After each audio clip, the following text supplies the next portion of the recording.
Reconocimiento lleva identidad y ahí aterrizamos, lo hemos hecho en esta serie, en el centro de una de las construcciones de tu modo de ver la historia, las formas de construir la identidad. Conversar con los historiadores de temas de historia, sino yo me pongo yo primero, como historiadora, tratando de entender el mundo del abogado penalista y probablemente es viceversa. Nuestra propuesta nace de una necesidad de humanizar. Que esto no es un mundo de malos y buenos, sino es un mundo de seres humanos que hacen lo que pueden en circunstancias específicas. Estamos en un ciclo impregnado de desesperanza, impregnado de frustración. Varias veces hemos dicho, preparando estas conversaciones, que muchos de nuestros amigos han tornado en apocalípticos, ¿no? Se acaba el mundo todos los días.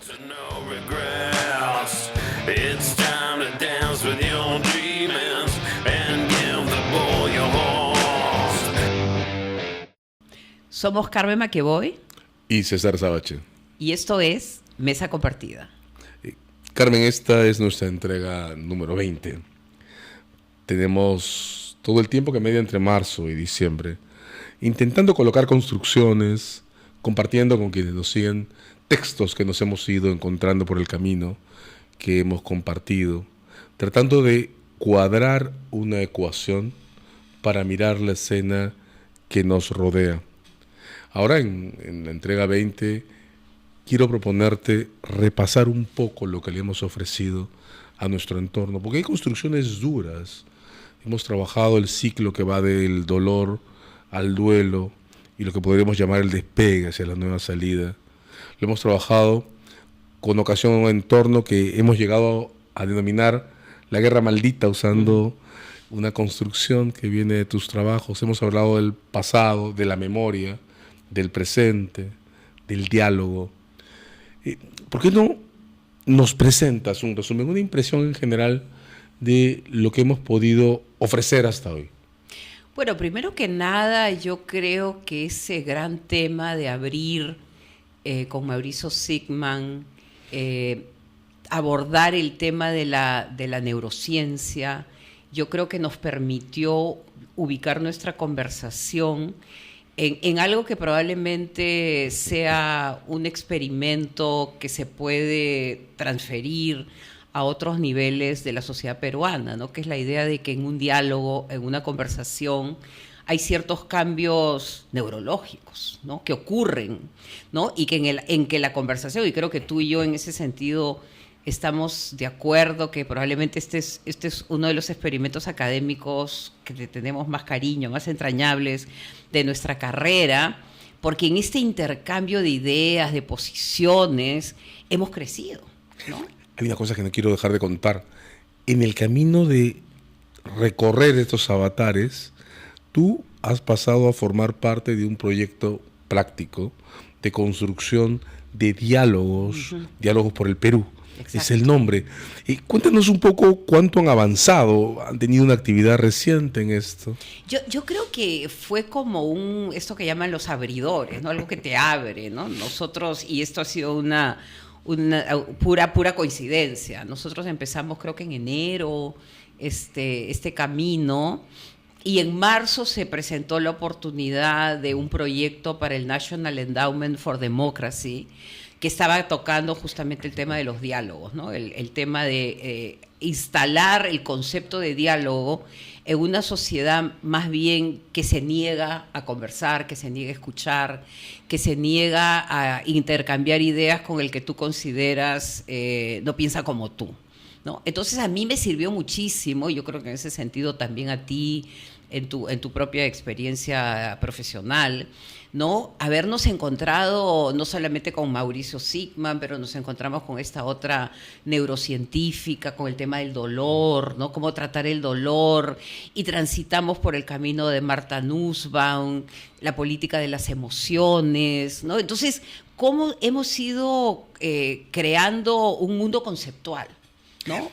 Un mundo conceptual que, y permíteme un momento, un mundo conceptual que luego, cuando aparece este apoyo del National Endowment para Proética, Transparencia, IPIS, me ha permitido entender en su totalidad, no sé si a ti te pasa lo mismo, lo positiva que son las conversaciones, aunque parezcan de momento, de minutos, y cómo hay un crecimiento personal en este trabajo colectivo número uno y en la conversación que hemos sostenido de manera sostenida, valga la redundancia, a lo largo de un año, ¿no? De varias maneras, dialogar es proponer una forma de tejer relaciones entre personas, ¿no? Esto que hemos hecho, el paso por la construcción del diálogo, que creo que ha atravesado nuestras 20 entregas, me da la impresión que resume una construcción adicional, que es el reconocimiento. Algo con lo que también hemos trabajado mucho. Eso supone que pararse frente a ti, a una otredad, a alguien más, tiene un punto de arranque en hacernos cargo que quien está al frente nuestro porta una historia de vida, porta una gama de expectativas, porta un ser que tiene que ser reconocido como igual para poder trabar ese diálogo como fundamento de una relación. Reconocimiento lleva identidad y ahí aterrizamos, lo hemos hecho en esta serie, en el centro de una de las construcciones de tu modo de ver la historia, las formas de construir la identidad. ¿Cómo nos cuentas ese link? No, y aparte esta conversación que me parece otro aspecto notable, ¿no? Entre un abogado penalista y una historiadora, ¿no? Entonces es no solamente conversar con los historiadores de temas de historia, sino yo me pongo yo primero, como historiadora, tratando de entender el mundo del abogado penalista, y probablemente es viceversa, ¿no? Y yo creo que nuestro punto de encuentro, y acá un poco lo de tu pregunta, es que pertenecemos a un mundo más amplio que el de los abogados y el de los historiadores, que es el mundo de las humanidades, ¿no? Entonces, nuestra propuesta nace de una necesidad de humanizar, ¿no? Humanizarnos.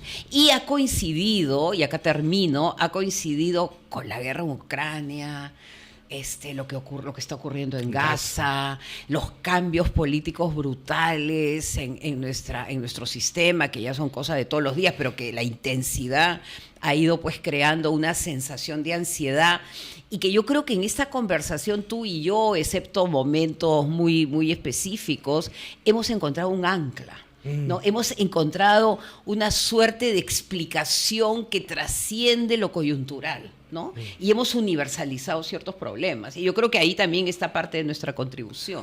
Debo confesarte que antes de comenzar este espacio contigo, la historiadora y el penalista, una de mis mayores ansiedades provenía del modo en que nuestra eticidad colectiva, incluso creo que ni siquiera llega a ser pública, se ha centrado tanto en la idea del castigo, que marca una relación completamente distinta a la que tratamos de reconstruir con la palabra, el diálogo, el reconocimiento, la identidad. O sea, el castigo supone una relación de poder, de un Estado que no representa a su contraparte, sino que la somete, y de un sometido que eventualmente responde por una infracción que niega el carácter colectivo de esa autoridad. Entonces, esto que nos ha pasado en los últimos años, de colocar el castigo como centro de nuestros procesos políticos, es absolutamente lo contrario de lo que tendríamos que haber construido. Creo que hay la importancia, de mi lado, de buscar en tu enfoque, en la historia, los canales de construcción de identidad, que son otros, ¿no? Claro, y es la idea de la palabra sanadora, ¿no? La palabra puede tener múltiples interpretaciones. Probablemente en el caso de la ley, ¿no? Es el código, es digamos, la parte estricta, el protocolo legal, ¿no? Pero cuando sales de ahí, te encuentras con la idea de que la palabra sana, la palabra cura, la palabra ayuda, la palabra redime, ¿no? Hay un tema de redención, ¿no? Y yo pienso que nuestras conversaciones han ido en ese sentido. Y por otro lado, yo creo que algo que también hemos rescatado son lo que uno de mis últimos artículos he llamado, y citando a este filósofo Gomá, he llamado la tetralogía del ejemplo, ¿no?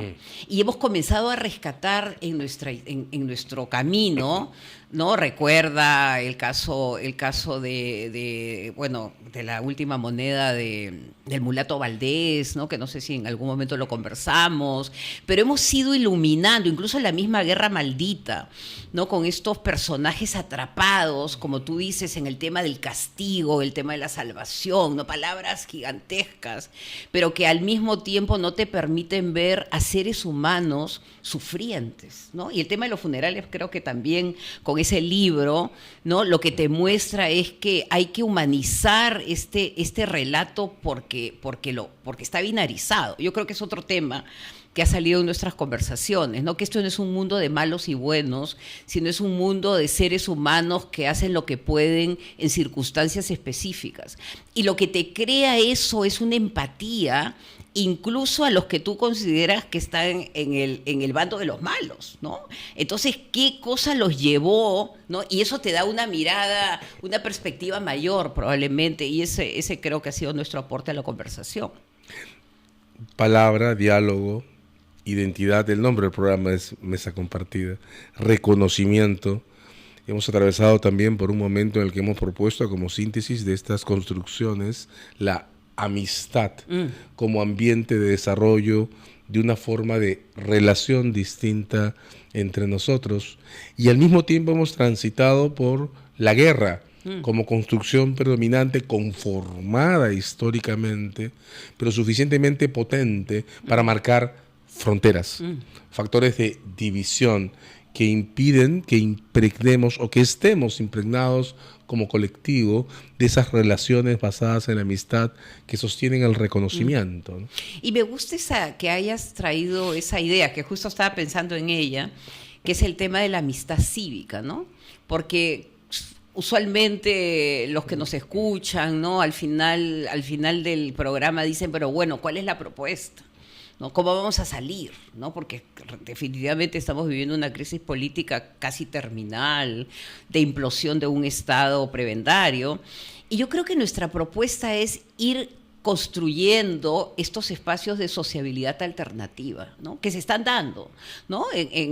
Yo creo que esto empieza un poco con el COVID, que se comienzan a reunir los amigos, pero también se reúnen los historiadores, los geógrafos, ¿no? Hay toda esta serie de conferencias virtuales.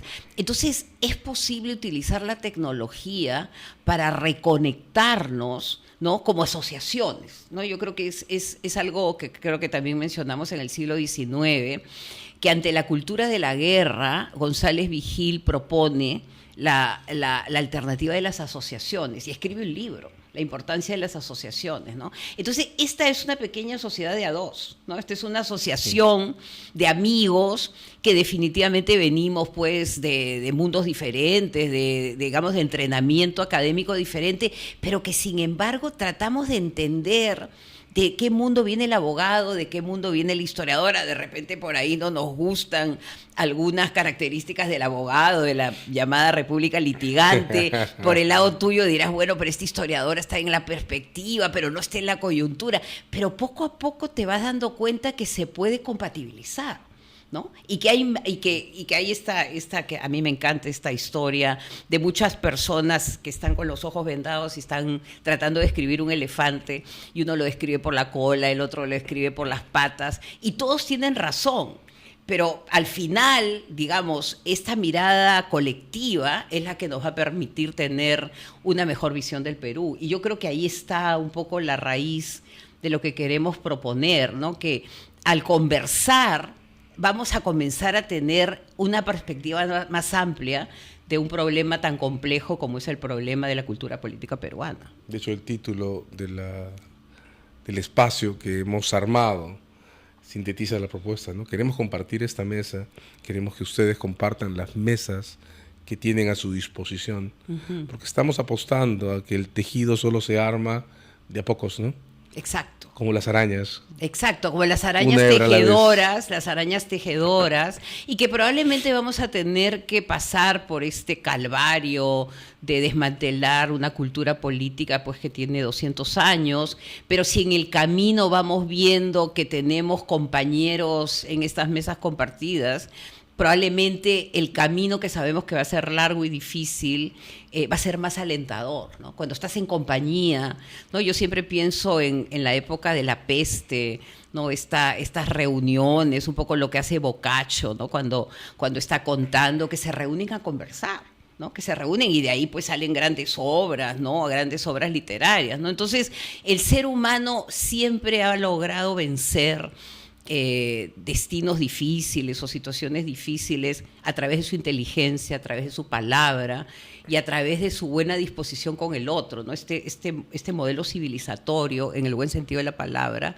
yo creo que significa compartir la mesa, ¿no? Y compartir las alegrías mutuas, porque también es celebrarnos mutuamente, ¿no? Hay otra cosa en la que has insistido y quiero regresar sobre esto. Claro, estamos en un ciclo impregnado de desesperanza, Exacto. impregnado de frustración. Varias veces hemos dicho, preparando estas conversaciones, que muchos de nuestros amigos han tornado en apocalípticos, ¿no? Se acaba el mundo todos los días. Pero nuestra historia, y ahí viene también el aporte de tus estudios en el 19, ha pasado por varios ciclos de destrucción. Las guerras posteriores a la independencia, todo el ciclo de las guerras civiles, la guerra maldita, como le has llamado más de una vez, la destrucción post-guerra del Pacífico, finales del 19, bueno, menos lejos, la destrucción que el terrorismo produjo en este clima que también tuvo violaciones a los derechos humanos. No es la primera vez que estamos en un agujero de este tamaño de oscuridad, ¿verdad? Es, bueno, la ocupación de Lima, ¿no? La ocupación de todo el Perú.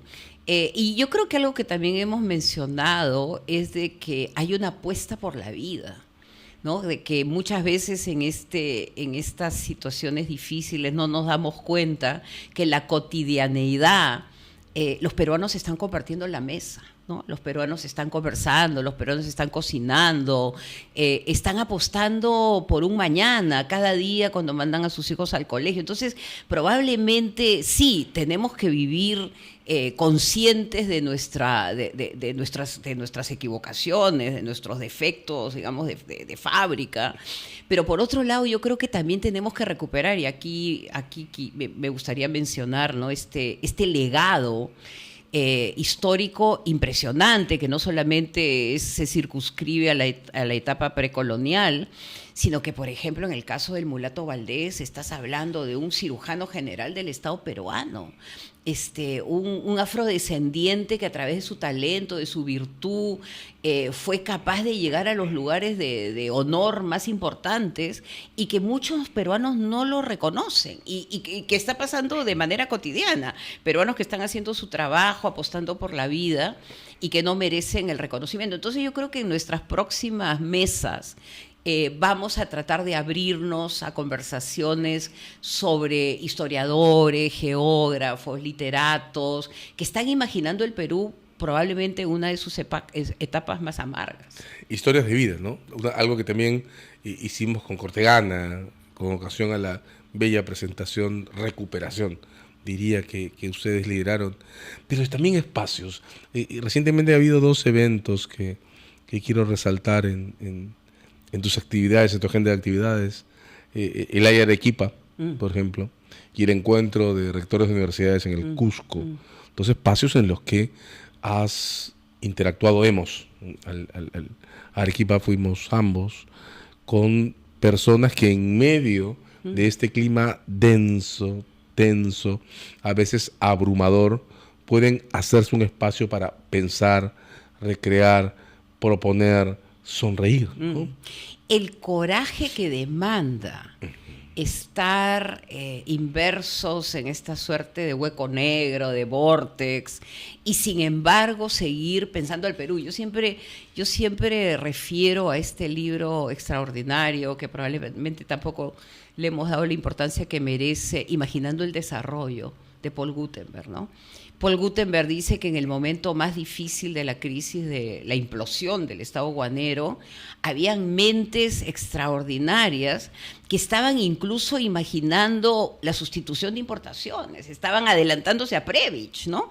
Entonces, cómo los desafíos que tiene el Perú lo empujan a sus mentes, ahora generaciones jóvenes, a tratar de repensar otro tipo de política, otro tipo de convivencia, y eso se está notando no solamente en los diálogos, sino está notándose en la coalición ciudadana, está notándose en muchos colectivos que están empezando a caminar el Perú imaginando este encuentro, ¿no? Entonces yo creo que eso es lo que nos tiene que llenar de esperanza, que no estamos solos, que de repente somos una expresión de algo más grande que va naciendo con este nuevo orden que está poblado de monstruos, ¿no? Pero que básicamente está tratando de buscar un camino de salida para el Perú. Y en eso yo siempre confío, porque como tú dices, en las épocas de crisis el Perú ha logrado remontar desafíos que tú no te podías imaginar. Y yo creo que, como lo dije anteriormente,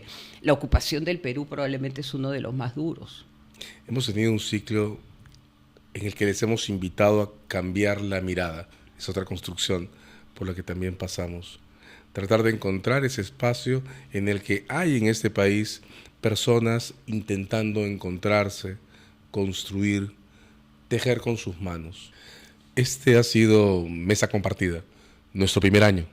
Y probablemente pensando en el próximo, que es el 2024, que es el Bicentenario de Ayacucho, reflexionar no solamente en torno a ideas, ¿no? Sino como lo propone este filósofo de la ejemplaridad, ¿no? Con el ejemplo, ¿no? Abrazándonos, pero abrazándonos en el buen sentido de la palabra, reconociéndonos y llegando a lugares donde muchos peruanos están esperando ese abrazo, ¿no? Y ese compartir experiencias muy profundas que nos llevarán probablemente a un Perú mejor.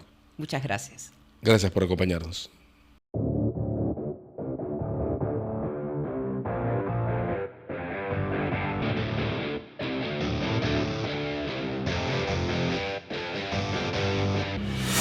Walk down the road 'cause you're leading, impossible to fade.